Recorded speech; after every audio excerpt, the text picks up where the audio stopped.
Alrighty, folks, we got a new album review for you today. This one's been out for a week or two, I believe. It is Pentagram, Lightning in a Bottle. First album from these guys in about 10 years. Front, back.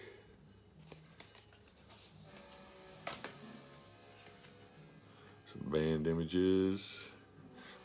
Whole new lineup for this one. Like I said, first one in 10 years since Curious Volume. Bobby Liebling, of course, is on vocals. Then we got Scooter Haslip, Moe's Generator. Drums, Henry Vasquez, who played on the awesome Legions of Doom release last year. He also does work with St. Vitus. And then on guitar, you got Tony Reed, who has also been in Moe's Generator along with 100 other bands. So it's been about 10 years since they released Curious Volume.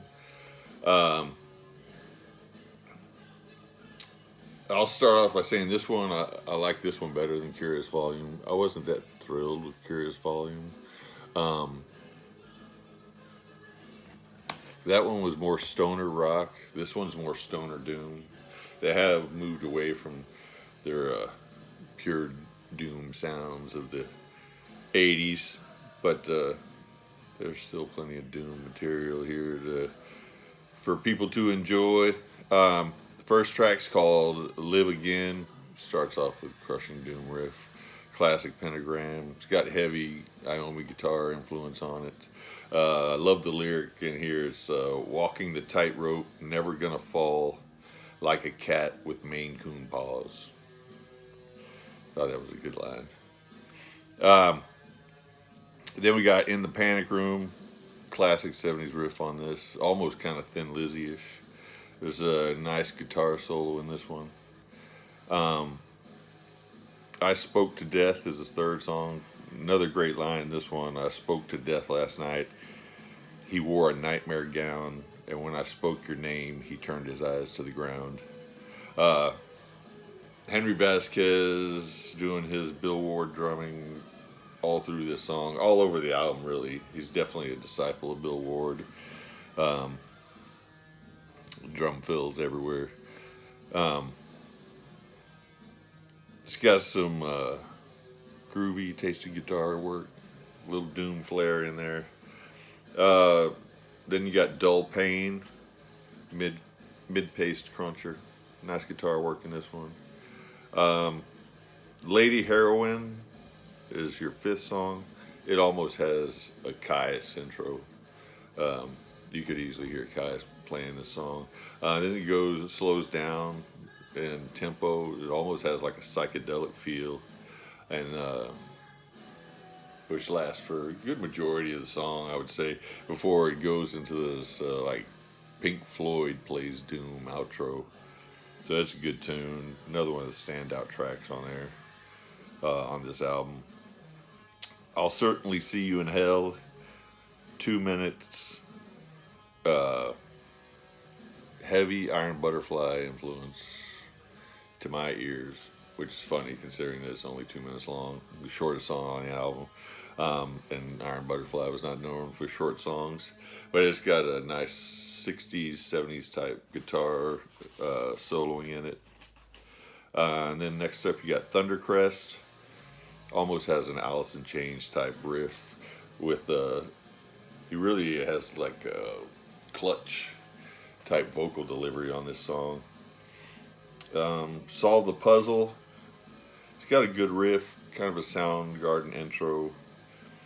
We're starting to kind of slow down in the song quality, though. I mean, the album started off really strong, but we're getting to a point where it's not dragging. Dragging's a bad word. It's just not as strong as the start of the album. Spread Your Wings is next. Classic doom riff. It's got some wailing guitar in it. Nice guitar outro Then the title track, classic rocker, starts slow, builds, and then you get a nice, probably minute and a half guitar solo on the outro. Then the final song of the actual album is called Walk the Sociopath. It's crunchy, slow doom riff, but it never really moves off that riff. Kind of stays there, and the thing throughout the whole song. So, like I said, that is all the songs that are on the release. I know that they added a couple of bonus tracks on. I think they did those on the vinyl too. Mine actually has 3 bonus tracks. The first one's called Start the End. Good mid-paced rocker, hence a Sabbath, nice guitar. Then the next song is called Might Just Want to Be Your Fool. This is another 70s type rocker. You could almost hear early Thin Lizzy playing this type of song. And I mean early Thin Lizzy, like when Thin Lizzy was a trio. And then the last one is just a pre-edit rough mix of Lady Heroin, which I actually kind of prefer it to the other one. This one's a minute shorter than the other track. Doesn't quite have all that psychedelic feel to it. It's just more stripped down. So I said about the 8th track. There's 14 tracks overall if you count the 3 bonus tracks.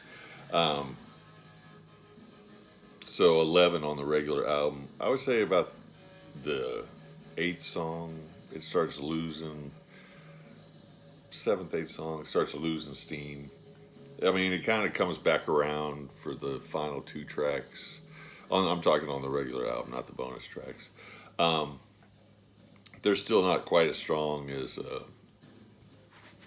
your first few songs. Because I would say Live Again, I Spoke to Death, and Lady Heroin are the 3 best songs on the album, and those are all found within the first 5 tracks. So the album tends to wane a little bit in the end.